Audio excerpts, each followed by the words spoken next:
Pastor Fabiano, eu agradeço mais uma vez o privilégio de voltar a essa amada igreja.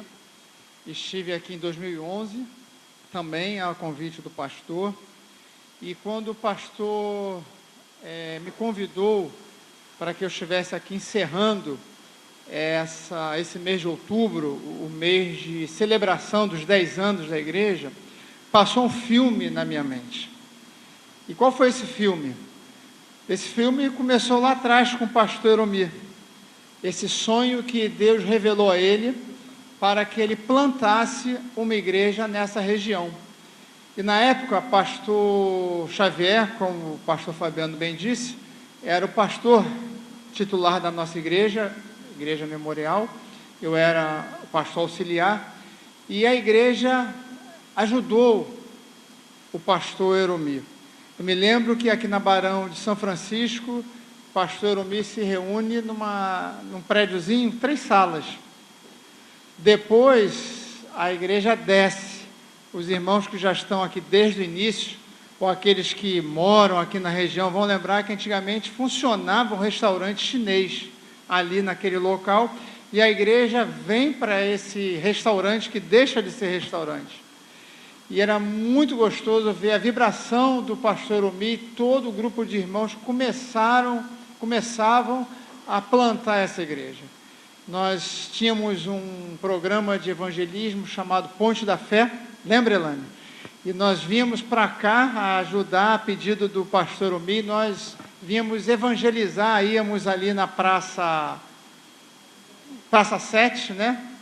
Íamos ali evangelizar, fazíamos a programação aqui, um domingo, sim, dia de semana também, nós vimos para cá, e graças a Deus a igreja está firme. Hoje, pastor Fabiano tem o privilégio de pastorear essa igreja, e nós ficamos felizes, e a nossa oração é que Deus continue abençoando o irmão, e os irmãos e irmãs que têm trabalhado para a pregação da palavra de Deus nesse local, que tem feito diferença.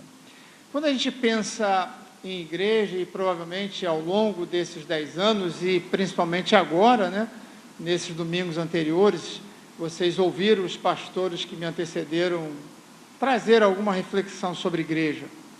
Mas quando a gente pensa em igreja, é gostoso nós lembrarmos que a Bíblia, a palavra de Deus, ela usa algumas metáforas para descrever a igreja. E nós encontramos a igreja, podendo dizer, como casa, como edifício, como lavoura. Mas tem uma metáfora que o apóstolo Paulo usa, que não que as outras não sejam apropriadas, muito pelo contrário, mas a metáfora que Paulo vai usar é que a igreja é o corpo de Cristo. E por que a igreja é o corpo de Cristo? Porque Jesus foi quem fundou, quem plantou a igreja.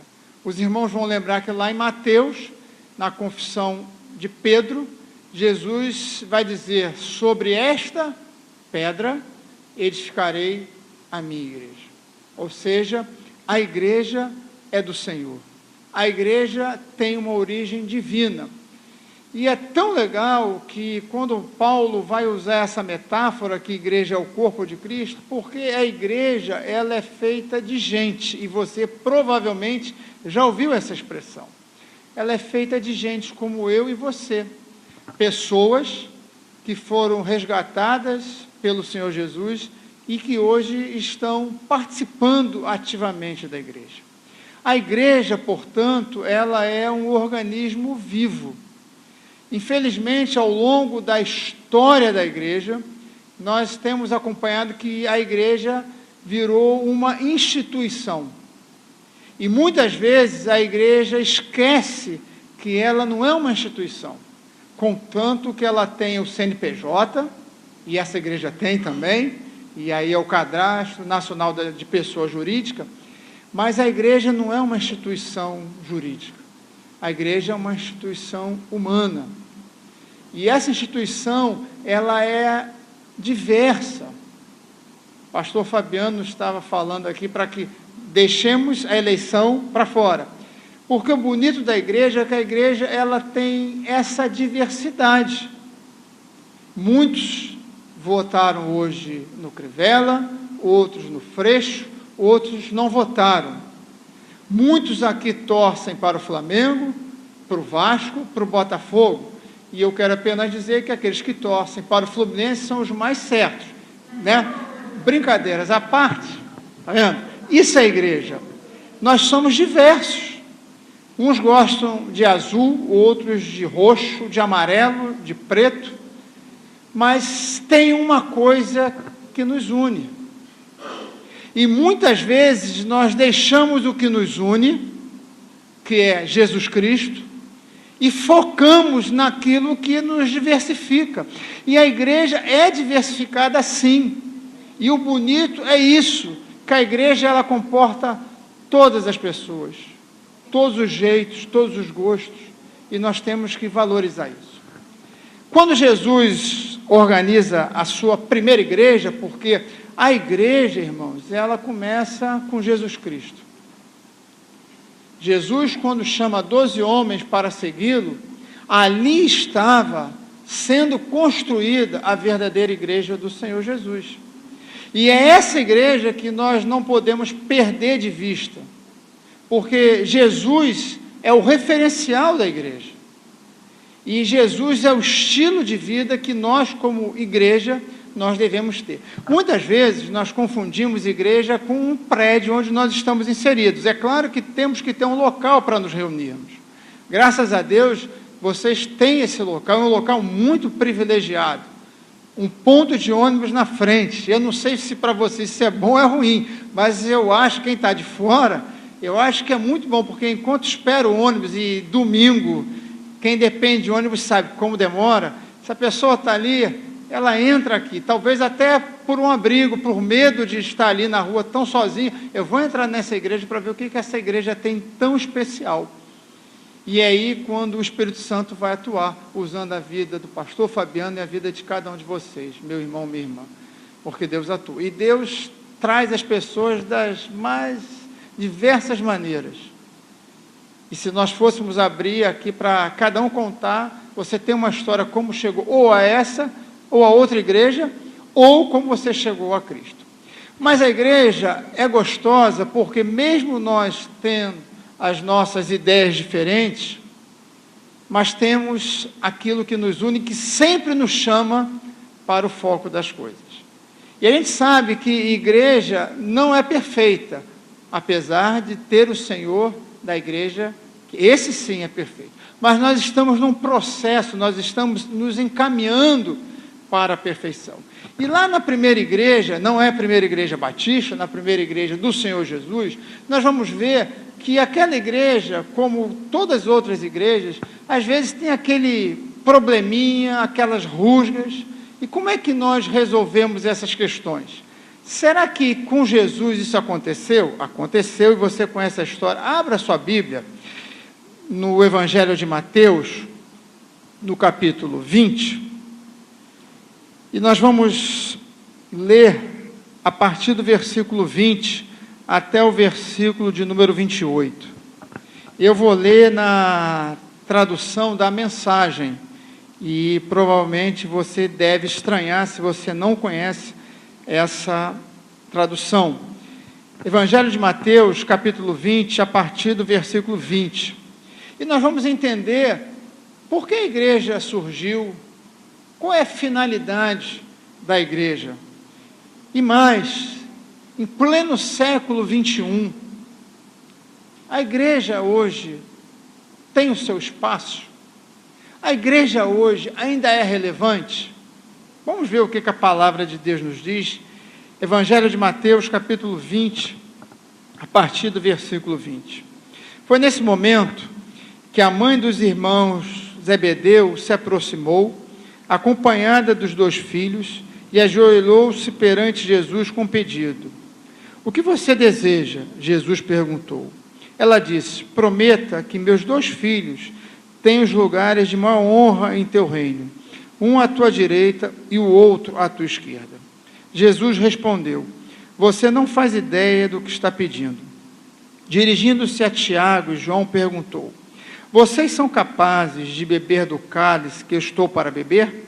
Sem dúvida, disseram eles. Por que não? Jesus disse: pensem nisto. Vocês beberão do meu cálice, mas quanto aos lugares de honra, isso já não é comigo. Meu Pai cuidará disso. Os outros 10 ouviram a conversa e ficaram indignados com Tiago e João. Então Jesus os reuniu para consertar a situação. Ele disse: vocês já devem ter notado como o poder sobe a cabeça dos governantes deste mundo, que logo se tornam tiranos. Vocês não devem agir assim. Quem quiser ser o maior, deve se tornar servo. Quem quiser ser o primeiro, deve se tornar escravo. É que o Filho do Homem faz. Ele veio para servir, não para ser servido, e para dar a própria vida para salvar muita gente. Vamos orar? Querido Deus, nós te agradecemos, porque nessa noite estamos reunidos em teu nome. E nós somos gratos porque o Senhor está aqui com a gente. Agradecemos pela existência da tua igreja, que durante 10 anos tem pregado a tua palavra. E nós pedimos que o Senhor continue, ó Deus, a dar muitos anos de vida à tua agência desse reino aqui estabelecida nesse local, para que muitas vidas possam conhecê-lo verdadeiramente. Agora, Pai, quando nós, desde que entramos aqui, estamos ouvindo a tua palavra, através dos cânticos que nós entoamos, através da leitura que foi feita, através das orações, nós pedimos que o Senhor continue a falar conosco nessa noite, e que teu Espírito Santo tenha a liberdade para fazer aquilo que o Senhor tem planejado em nossos corações. Recebe, ó Deus, a nossa oração, nós a fazemos em nome de Jesus. Amém. Irmãos, esse é um texto bastante conhecido de todos nós, um texto que vai nos mostrar, e a gente vai entendendo que andar com Deus é andar na contramão da história, é a contracorrente. Por que andar na contramão da história e dos valores do mundo que nós estamos vivendo hoje, que também eram valores do mundo que Jesus e seus discípulos viveram? É claro que toda mãe deseja o melhor para o seu filho, e essa mãe não é diferente. Eu gosto tanto da palavra de Deus, que a Bíblia não nos esconde absolutamente nada. É um livro que revela todas as coisas. Quem nós somos: pecadores, egoístas, indiferentes, falhos. E se nós pegarmos a história de homens e mulheres, nós vamos ver isso. A Bíblia nunca escondeu nada, muito pelo contrário, sempre a revelou. E aí a gente olha assim para essa mulher, olha para alguns personagens, nós vamos ver que nós não somos diferentes. É aquele clichê: só muda o endereço, porque nós temos uma natureza chamada natureza humana. E essa natureza humana está dentro de nós, que se tem o pecado que distorce essa natureza humana. Mesmo nós ainda sendo resgatados e lavados pelo sangue de Jesus, nós lutamos com essa natureza. O próprio apóstolo Paulo, um homem do Senhor, ele falou: aquilo que eu quero fazer, eu não faço. Aquilo que eu não penso, não quero de modo algum, eu faço. E aí, quando eu olho para essa mãe não é diferente da minha mãe, nem da sua mãe. E se você é mãe, sabe muito bem disso. Toda mãe quer o melhor para o seu filho. E essa mãe de Tiago e João, aproveitando a oportunidade de estar com o mestre, foi até ele e fez um pedido inusitado para eles, os 12. Mestre, quebra o galho para mim.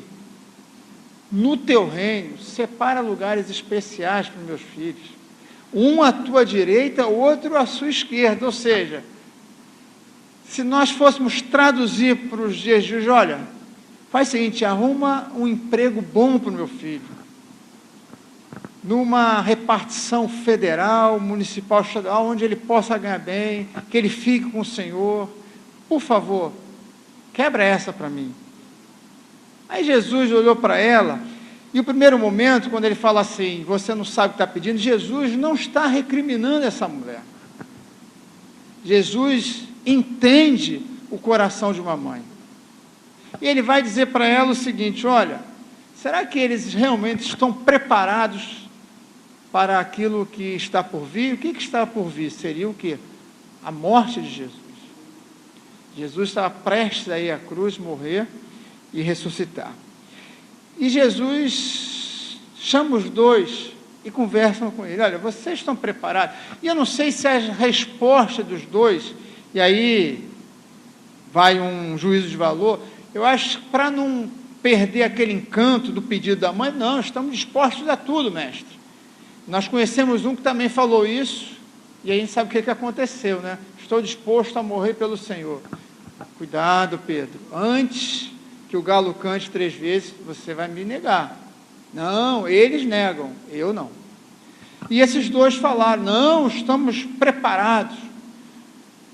E Jesus foi com eles, tudo bem, vocês podem estar preparados. Mas tem uma coisa que não me compete, a escolha de lugares. Isso cabe ao meu Pai.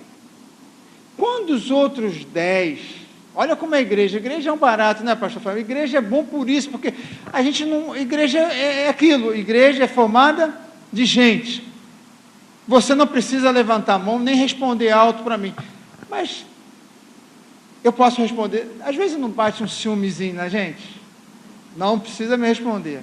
Poxa, bateu um ciúmes hoje em mim, aquele negócio, por que aquilo e não eu, por que aquele irmão, por que aquela irmã? Isso é normal, porque nós somos humanos. A gente não pode deixar extrapolar algumas questões, aí o negócio já começa a ficar perigoso. Os 10 ficaram indignados. Poxa, que negócio é esse aí? Esses dois aí querendo arrumar um pistolão, por quê? O que eles pensam? Eu também plantei essa igreja, eu estou caminhando com o Senhor Jesus, por que eles e não eu? Poderia estar pensando Tomé, poderia estar pensando Pedro. Diante disso, Jesus chega e reúne os 10 e chama os dois e vamos conversar. E aí Jesus vai mostrar a eles qual era a finalidade da igreja. Primeiro, Jesus vai dizer o seguinte para eles: olha só, o meu reino é diferente de tudo isso que vocês já estão acostumados a ver. Aí fora, nós valorizamos aquelas pessoas que procuram não fazer nada ocupando cargos hierárquicos. E muitos desses cargos hierárquicos são colocados de forma equivocada, pelo chamado QI, quem indica. E essas pessoas querem ser servidas. No meu reino não funciona assim. No meu reino é o seguinte: o maior é o menor. Aí começa a dar um nó na cabeça deles e um nó na nossa cabeça. Como assim? Se o maior é o menor? E ele vai falar: olha, no meu reino, aquele que serve é que tem um lugar especial. Eu vim aqui não para ser servido. Eu vim aqui não para ter mordomias. Eu vim aqui não para morar em palacete, não para ter carros luxuosos e ter pessoas me servindo da melhor maneira. Eu vim aqui não para andar de primeira classe nos voos. Eu vim aqui para servir. E servir de modo muito especial.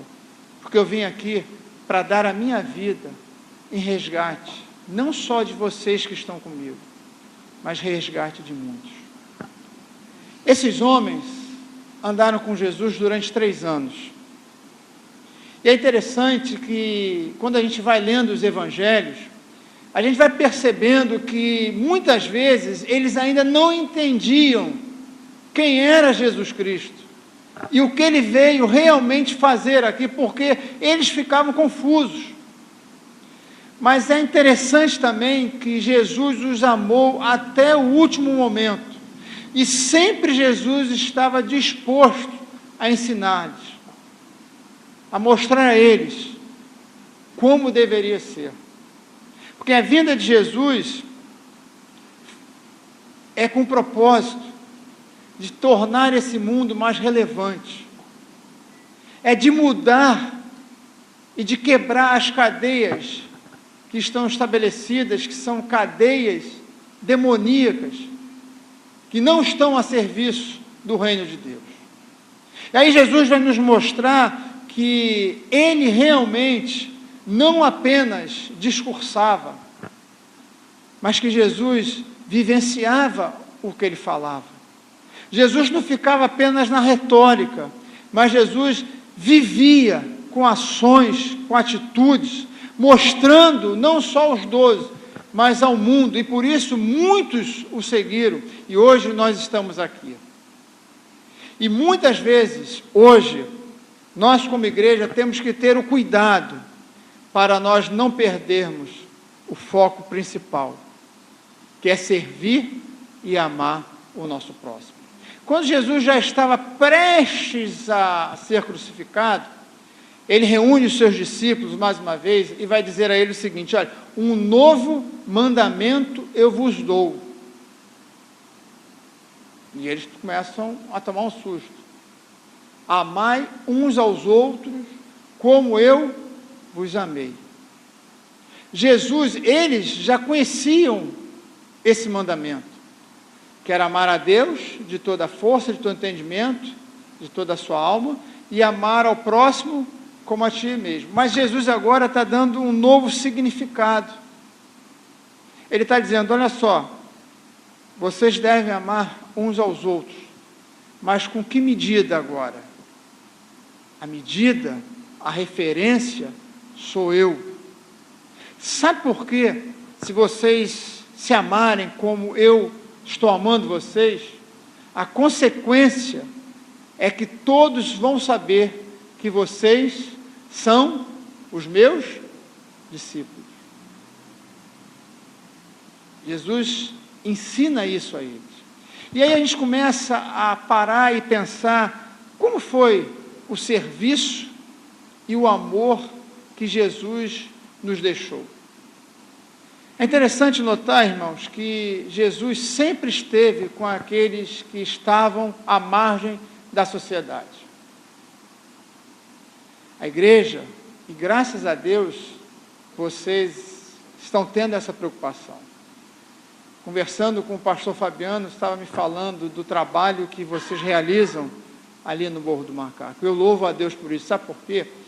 Porque se a igreja do Senhor Jesus não estivesse, e aí eu quero pensar somente em termos de Rio de Janeiro, fazendo trabalho com aqueles menos favorecidos, o que seria da nossa cidade? Hoje, quem se interessa por trabalhar com deficientes, quem se interessa em trabalhar com os menos favorecidos economicamente, com os dependentes químicos, na sua totalidade, é a igreja do Senhor. Algumas ONGs, e a gente sabe que tem ONGs seríssimas aqui, a gente não pode generalizar isso, mas a gente sabe que todo tem o joio e tem o trigo. Muitos utilizam trabalho com crianças, trabalho com dependentes químicos, utilizam-se apenas para se enriquecer e fraudar. Jesus acolheu a todas essas pessoas. Jesus era taxado de amigo dos pecadores. E se tem um título que caiu muito bem em Jesus e que deve cair nos nossos ombros, é: vocês são amigos de pecadores. Que bom que somos mesmo. E devemos ser amigos de pecadores. Porque quem parava para ouvir essa gente era o Senhor Jesus. Eu posso aqui citar rapidamente 3 exemplos. Vamos pensar em Zaqueu. Zaqueu era odiado porque era um homem coletor de impostos, cobrava mais. Qualquer semelhança com o que nós temos hoje não é mera coincidência, é real. E um dia Jesus passando olha para Zaqueu, e Jesus fala assim: Zaqueu, desce daí, eu quero pousar na tua casa. Irmãos, já imaginaram se Jesus hoje estivesse aqui e falasse assim: Eduardo Cunha, eu quero hoje sentar com você e eu quero comer lá na sua mansão na Barra da Tijuca.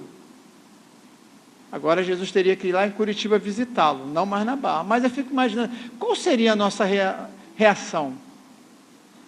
Já pensou? Peraí, Jesus, pô, Eduardo Cunha, que isso? Mas Jesus chegou para Zaqueu: eu quero ir na sua casa, Zaqueu.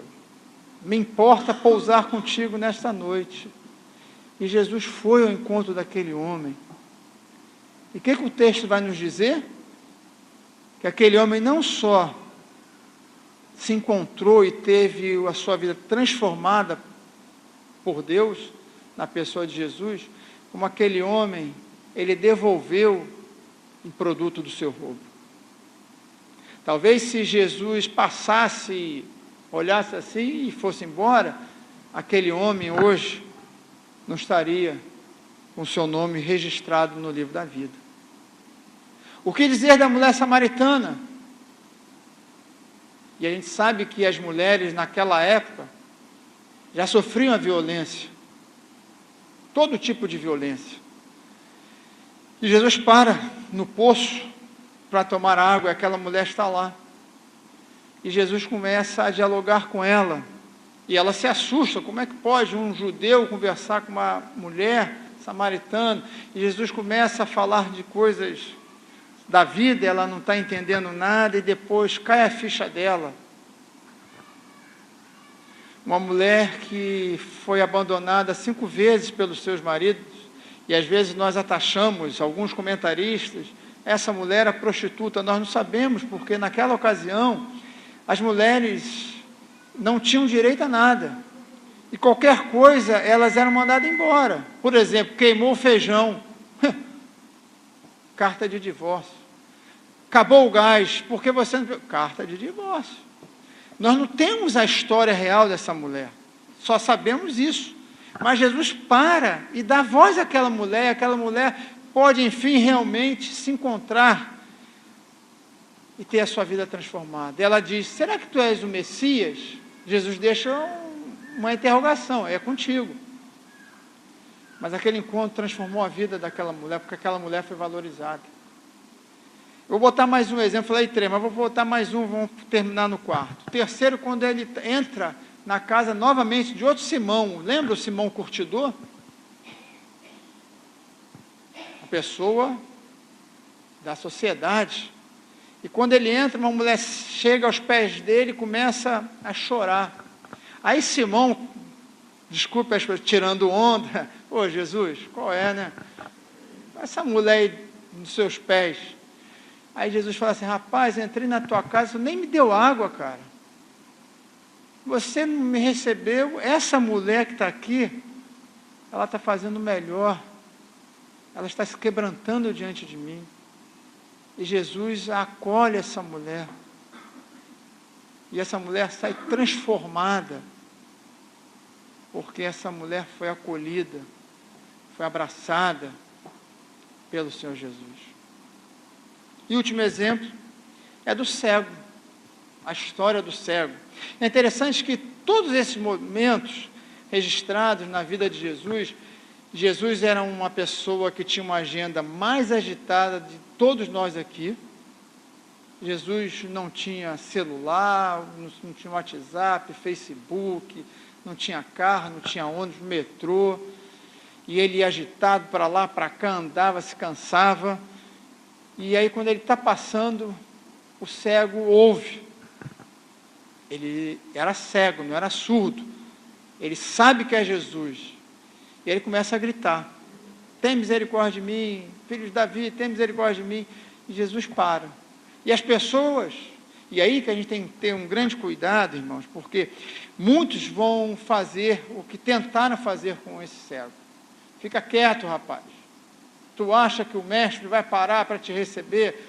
Para com isso. E Jesus para. Chama esse rapaz aqui. E aí Jesus o acolhe de uma maneira extraordinária. Jesus o coloca no centro. E Jesus faz uma pergunta que aos nossos olhos, até ele, ficou assustado. Tu não é o Jesus? Você não sabe? E Jesus faz uma pergunta tão banal: o que queres que eu te faça? Eu sou cego, se eu te chamei, é claro que eu quero que você me cure. Mas por que Jesus fez isso? Porque aquele cego já sofria a sua deficiência. Mas pior do que a deficiência visual, aquele cego, ele sofria de uma deficiência muito maior, que era o preconceito da sociedade que ele vivia. Ele ficava à margem na entrada da cidade. Aquele homem não tinha voz, não tinha vez. E quando Jesus o coloca no centro, o Senhor Jesus está dando a ele o quê? Voz. Jesus está dizendo: você pode decidir. Enquanto todos tentavam calar, Jesus está dizendo para ele: olha, eu estou aqui para te servir. Aí lembra o que ele falou para os discípulos? Eu vim para servir. E agora, diante daquele homem, ele está aqui: eu estou aqui para te servir, rapaz. O que você quer que eu faça? E Jesus não só resgata a visão daquele homem, e aí é uma grande lição para todos nós: Jesus resgata a dignidade daquele homem. Jesus, com esse gesto, traz esse homem de novo para o centro da sociedade, dá a ele vida, dá a ele voz, deixa ele decidir quando todos tentavam decidir por ele. E é muito comum isso, as pessoas querendo decidir pela gente. Jesus faz o inverso: você tem a prerrogativa de tomar a decisão. E esse homem diz: Senhor, eu quero voltar a ver, eu quero ver. E Jesus restaura. A igreja, ela serve para isso, irmãos. Hoje vivemos num mundo onde o ódio está estabelecido. Hoje vivemos no mundo do eu contra eles. Nós, como povo de Deus, devemos, através do nosso testemunho, começar a mudar isso. De que forma? Servindo e amando. Amando para que as pessoas identifiquem em nós que somos discípulos do Senhor Jesus. O ódio toma conta do mundo. Hoje se mata por tudo. Se mata até em nome de Deus. Esse Estado Islâmico é isso. O fundamentalismo religioso que tem desvirtuado o que realmente é aquilo, a essência de Deus, que é amor, não é ódio, não é violência. O que falar do nosso país, que está dividido? Hoje você não pode ter mais opinião nenhuma. Se você não pensar, pastor Fabiano, como eu penso, eu vou execrar você. Você está fora. É um ódio. E nós, como povo de Deus, às vezes a gente tem que ter cuidado que nós estamos entrando nessa onda. E aí a gente para e olha para a vida de Jesus. Jesus respeitou a todos. Esses foram apenas pequenos exemplos que eu trouxe para vocês. E nós teríamos inúmeros outros exemplos. Hoje nós vivemos numa sociedade onde a intolerância chegou em níveis assustadores. Nós vivenciamos isso agora mesmo, nesse domingo, até esse domingo. Eu não tenho Facebook, mas de vez em quando eu olho assim o Facebook da minha esposa. Aí eu começo a olhar assim, ela olha isso aqui. Aí eu paro, porque não dá vontade mais de olhar. Se fulano falou que ia votar no candidato A, quem não gosta do candidato A, vem com tudo. Se vai votar no candidato B, o que vai votar no A, e aí fica um ódio, e a gente não vai parar nada disso. Jesus só foi intolerante com uma categoria. Sabe quem foi? os fariseus. E ele chamou de que? Raça de víboras. Por que Jesus chamou raça de víboras? E Jesus foi intolerante com essa categoria? Porque parece mentira e é uma coisa meio paradoxal. Aqueles homens, eles tinham um discurso, mas a sua vida era contrária àquilo tudo que eles guardavam como ensinamento. Lembram-se disso? Aqueles homens, eles nutriam em seus corações o ódio, a letra fria da lei. E Jesus, quando vem, ele vem para quebrar isso tudo, ele vem para trazer o amor, estabelecer o amor e não mais o ódio. Lembram quando aquela mulher foi pega em flagrante adultério e foi levada a Jesus? E todos eles prontos, com a pedra na mão. Eu acho que cada um deveria estar com uma pedra maior do que a outra. E para testar, ele disse: Senhor, olha só, a lei diz que essa mulher tem que ser apedrejada. E Jesus, calmo, sereno e tranquilo. Lembra desse corinho? Calmo, sereno e tranquilo. Eu não canto tão bem como vocês, mas ele está lá, escrevendo na areia. E sabiamente, o que Jesus faz? Quem não tem pecado, atira a primeira pedra. E continuou. Quebrou aqueles homens. E aí ele olha assim: ué, onde estão os teus acusadores? E para alguns é surpresa quando Jesus não condena essa mulher. É estranho, né? A gente às vezes, ué, mas Jesus não condenou, Jesus tinha que condenar. Jesus mostrou amor a essa mulher. O que Jesus falou para ela? Vocês não te condenaram, eu também não te condeno. Vai, filho. Olha que ternura. É claro que eu não vou falar como Jesus falou, que eu não tenho essa capacidade. Mas eu fico imaginando ele cheio de amor. Vai. Mas não peques mais. Aquela mulher provavelmente foi e teve a sua vida mudada e transformada. O que nós, como igreja do Senhor Jesus, o que nós precisamos é estimular, disseminar o amor. É disseminar o serviço ao próximo. Mesmo que esse próximo pense diferente de mim. E quando Jesus nos ensina o respeito ao próximo, o amor ao próximo, ele não está dizendo que ele concorda, você não concorda, você pode discordar, e é assim, tem que acontecer, e eu não concordo com tudo que a minha esposa fala, e vice-versa, com o que meu filho fala, e vice-versa, mas há respeito. Pessoal, nós não fomos feitos em série, nós não somos uma produção, nós somos singulares, temos as nossas características. O fato de que uma pessoa pense diferente de mim, isso não é desqualificante para ela, e vice-versa. Eu preciso amá-la e procurar conviver com essa pessoa pacificamente. Mesmo que ela seja flamenguista. E aí os flamenguistas, né, estão felizes. Pena que desse ano não vai dar de novo, né? Mas não tem problema não, fiquem tranquilos, ano que vem tem mais. Brincadeiras à parte. A gente tem que saber conviver. Hoje se mata por causa de futebol, gente. Quem viu aquela selvageria no domingo passado do Maracanã, gente, que é isso? Hoje você não pode sair com a camisa de outro clube porque mata. A pessoa está andando aqui, e aqui vocês têm que ter cuidado, dentro do Maracanã, voltando novamente. É difícil, eu falo que meu filho não usa, meu filho, para você ver como a gente não concorda, né? Meu filho vai ser Botafogo, gosta de sofrer, fazer o quê, né?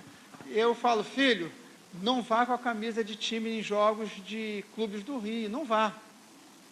Mesmo com 26 anos, ele me respeita, ele não vai. Porque a gente fica preocupado, você vai para se divertir e de repente não volta. Se tem uma religião diferente da minha, a gente é atacado e ataca. Nós precisamos, como igreja do Senhor, e graças a Deus, pastor Fabiano, A Igreja Batista Zona Norte, ao longo desses 10 anos, dentro das suas características, vem disseminando a paz e o amor. Nós precisamos disseminar isso. Nós precisamos combater as intolerâncias, sejam elas quais forem. Volto a reafirmar. O fato de nós respeitarmos não quer dizer que a gente concorde com isso, mas eu posso conviver pacificamente. As guerras que acontecem no mundo todo é fruto de quê? Do ódio e do coração duro do homem. E Jesus veio justamente para quebrar isso. Hoje, infelizmente, algumas igrejas, em vez de disseminar o amor, a paz, a convivência pacífica, infelizmente, disseminam o ódio. E a gente tem que ter cuidado com isso, irmãos. Porque isso vai e volta contra a gente. Da mesma forma que nós não queremos ser atacados, queremos respeitar, termos o nosso direito de ir e vir, e graças a Deus que nós vivemos numa democracia, que ninguém nos impeça de estar aqui hoje, nessa hora, pregando, adorando e louvando a Deus. Imagine vocês, se alguém entrasse por aquela porta e falasse, acabou isso aqui, não queremos mais que essa igreja fique nesse local, nós não iríamos gostar. As coisas só vão começar a mudar quando as pessoas observarem em nós que Jesus Cristo, Ele é real. Jesus, e eu quero já terminar, e eu quero estimular você, meu irmão, minha irmã, eu sei que você faz isso, mas eu quero estimular você a ler os evangelhos novamente e focar na vida de Jesus. Jesus nos ensina sobre todas as coisas, em toda a sua trajetória, nos 3 anos que ele esteve presente, mesmo quando foi acusado injustamente, Jesus mostrou serenidade, amor e paz. Jesus andou com todos. Jesus não fez distinção de pessoas, tanto ricos quanto pobres. Ele esteve com todos. Lembra de Nicodemos, que foi se encontrar com ele à noite com vergonha, com medo, né? Nicodemos. E ele recebeu Nicodemos e conversou com aquele homem saiu transformado, impactado. A minha oração é que eu e você, como povo de Deus, como igreja do Senhor, porque aqui, nesse auditório, é o local onde nós nos reunimos 2 vezes ou 3 vezes durante a semana. Mas a Igreja Batista Zona Norte, ela está de segunda a segunda lá fora. Cada um num local onde Deus o colocou, onde Deus a colocou. Ali que está a Igreja de Jesus Cristo, chamada Batista Zona Norte. E ali onde eu e você devemos espelhar o Evangelho do Senhor Jesus. Lembrando que a igreja surge para servir, tanto a ricos quanto a pobres, tanto a brancos, negros, índios, tanto a poderosos, a menos favorecidos, quanto a homossexual ou não homossexual. Esse negócio que bate na nossa cabeça. Eu e você não concordamos com muitas coisas, mas a gente tem que concordar com uma coisa: nós temos que amar esse povo e acolher esse povo, porque esse povo é criatura de Deus. Eu não concordo e digo, sou contra o casamento de pessoas do mesmo sexo, sou contra a união civil, mas eu preciso conviver pacificamente e preciso respeitar e amar essa pessoa, porque com toda certeza Jesus faria o mesmo. Com toda certeza. Mas pastor, mas esse povo... Irmãos, O que compete a gente é amar. O fato de eu amar e acolher não quer dizer que eu estou concordando, não. Muito pelo contrário. E a gente tem que ter postura, mas não uma postura raivosa, odiosa, mas uma postura de procurar entender essa pessoa e procurar amar essa pessoa. Porque se eu quero que me entendam com as minhas esquisitices, eu quero que a pessoa também seja compreendida. Jesus veio para amar a todos. E compete à igreja do Senhor servir a todos, sem exceção. Se a pessoa é do partido que você não gosta, ou vice-versa, a gente deve amar. Nós precisamos acolher e estender o braço dessa pessoa. Nós só vamos mudar essa situação que hoje está instalada em nosso país, do eu contra eles, quando nós transitarmos dos dois lados, mostrando amor, tolerância e mostrando, acima de tudo, que Jesus habita em mim, que Jesus habita em você. Jesus veio para mudar. E Jesus mudou tantas pessoas, mudou você, mudou a mim. Por que Jesus não pode mudar aquele que eu acho que é impossível? Tantos Zaqueus estão aí na nossa convivência. Quantas mulheres samaritanas estão perambulando entre nós? Quantos cegos Bartimeu estão passando por nós?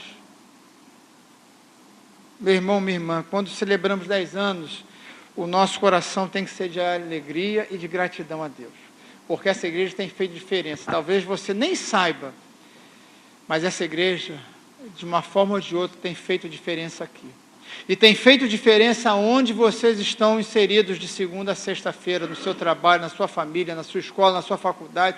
Aonde você tem ido, você tem feito diferença. A minha oração é que mais 10 anos, mais 20 anos, que essa igreja fique aqui até a volta do Senhor Jesus. E é tão bonito quando nós vimos essas crianças, e vocês estão vendo elas todo domingo aqui, pensar que muitas dessas chegaram bebezinhos, e hoje já estão grandinhos. Daqui a 10 anos, muitas dessas crianças vão estar aqui, tocando, pregando, ensinando a próxima geração lá em cima. Isso que é bonito. Ensinando o que elas têm recebido aqui. A essência de Deus. O amor e o serviço. Que Deus abençoe cada um de vocês. E que nós, como igreja do Senhor Jesus, nunca nos esqueçamos que o propósito da igreja é de servir e amar a todos sem exceção. Acolher a todos sem exceção. E deixar o fruto para o Espírito Santo. Compete a nós acolhermos. Compete a nós pararmos. Compete a nós darmos ouvidos a essa gente. Porque só a igreja do Senhor vai dar ouvidos a essas pessoas que estão à margem da lei. Que Deus nos ajude. Que Deus nos capacite. É a minha oração. Em nome de Jesus.